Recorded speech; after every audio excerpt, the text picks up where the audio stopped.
encargado de desenterrar la mierda, porque aquí la mierda siempre se ha escondido. Para que no vuela. Si quieres contar una cosa, ¿por qué no la cuentas y ya está? Te falta visión teatral. ¿Y ella a ti?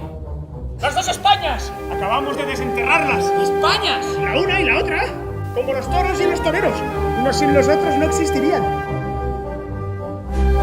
Y que me han estado toreando toda la vida.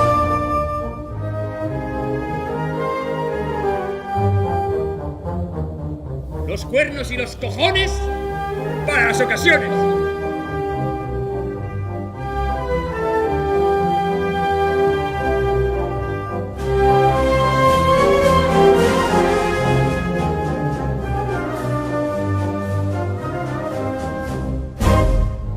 ¡Ya no queda alternativa!